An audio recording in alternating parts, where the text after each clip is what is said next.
M reversal setup को, यानी कि ये जिसमें एम रिवर्सल लिखा है तो ये एम रिवर्सल का मीनिंग ही वैसा होता है जैसे कि एम बना होता है, एम फॉर्म होता है, तो उसके हिसाब से इसका सेटअप बनता है। तो इसमें क्या होता है, जैसे एम का यहाँ पे एम जैसा सेटअप बनता है, यहाँ पे ये जैसे ही ये बनता है, और एम का जो ये जो होता है, तो इसको ध्यान में रखना है आपको। ऐसा सेटअप बनने के बाद यहाँ पे आपको एंट्री कर देनी है इस लेवल पे। यहाँ पे जैसे ही प्राइस उस लेवल पे आएगा तो आपको यहाँ पे लिमिट ऑर्डर या तो कर देनी है, या तो आप इतना एक्यूरेट है तो उस लेवल पे आपको एंट्री कर देनी है। आपका स्टॉप लॉस होगा उस प्राइस के लेवल के ऊपर, यानी कि आपको कंफर्म एंट्री लेनी है। तो बेयरिश कैंडल बनने का आपको वेट करना है, उसके बाद में कैंडल बनने के बाद यहाँ पे एंट्री कर लेनी है। कैंडल बड़ी नहीं है तो यहाँ पे आपको स्टॉप लॉस देना है, और आपका टारगेट जो है, तो ये जो एम का ये बॉर्डर होता है जो भी, तो आपको ये टारगेट आपका होना चाहिए। तो ये सीधा सा इसका मीनिंग था। तो ये सेटअप है इसका आपको मैं प्रैक्टिकल चार्ट पे दिखाता हूँ कि एम रिवर्सल सेल सेटअप कैसे होता है। ये प्रैक्टिकल चार्ट पे आपको कैसे इस्तेमाल करना है इसका, जैसा कि आप देखते हैं यहाँ पे मार्केट ओपन होने के बाद तो बुलिश हुआ, यहाँ पे फिर नीचे आया, यहाँ पे आया। तो आपको जैसे ही मार्केट ऐसा फॉर्म होता है तो आपको बिल्कुल लिमिट ऑर्डर लगानी है।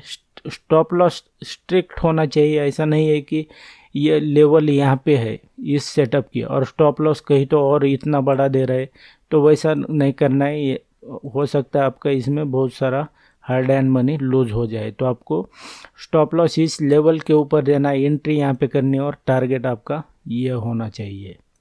तो आपको पेशेंटली वेट करना है। उसके बाद में देखते हैं तो ये मार्केट नीचे आ गया।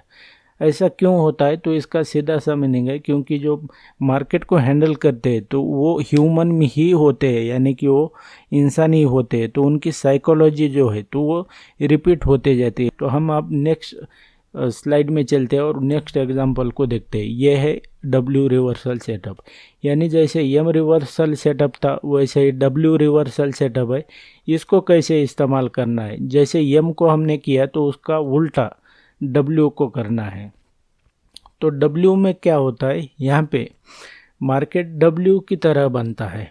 जैसे ही ऐसा मार्केट बनता है तो आपको यहाँ पे एंट्री कर लेनी है। जैसे इस प्राइस लेवल पे आएगा, यानी उस प्राइस पे आएगा कैंडल, तो आपको लिमिट ऑर्डर लगानी है। लिमिट ऑर्डर होने के बाद अगर आप कंफर्म एंट्री लेना चाहते हैं तो ये कैंडल क्लोज होने के बाद आपको एक बुलिश कैंडल का वेट करना है। अगर कंफर्म एंट्री लेनी है तो हो सकता है उसमें आपका थोड़ा स्टॉप लॉस बड़ा हो जाएगा, लेकिन आपको कंफर्म एंट्री करनी है तो बुलिश कैंडल का वेट करना है। अगर आप पेशेंटली वेट करते हैं या तो आप कॉन्फिडेंट है तो आपको यहाँ पे क्या करना है, इस लेवल पे लिमिट ऑर्डर लगानी है। स्टॉप लॉस आपका इस सपोर्ट लेवल के नीचे होना चाहिए। एंट्री आपकी यही हो जाएगी ताकि आपको एग्जैक्ट प्राइस मिल जाएगा। उसके बाद में आपका टारगेट ये होना चाहिए, यानी कि जो डब्ल्यू का ये क्लोज होता है यहाँ पे रेजिस्टेंस लेवल, ये आपका टारगेट होना चाहिए। उसके बाद में हम नेक्स्ट चलते हैं और इसका कुछ प्रैक्टिकल एग्जांपल मैं आपको बताता हूँ चार्ट पे। ये बैंक निफ्टी का चार्ट है। बैंक निफ्टी में अगर आप देखते हैं तो यहाँ पे ये आया, उसके बाद में ये डब्ल्यू बना, यहाँ पे दोबारा प्राइस आया। तो इस यहाँ पे प्राइस आने के बाद यहाँ पे इस लेवल को इसने रिजेक्ट कर लिया। अब बुलिश कैंडल जो बना है, यानी कि यहाँ पे जो विक है बड़ा, तो इसका मीनिंग ये होता है कि उस प्राइस को जो बायर है तो वो वहाँ से रिजेक्शन मिल रहा है, यानी कि बायर को वो प्राइस एग्री नहीं है। तो उन्होंने डिसीजन इस कैंडल के थ्रू बताया।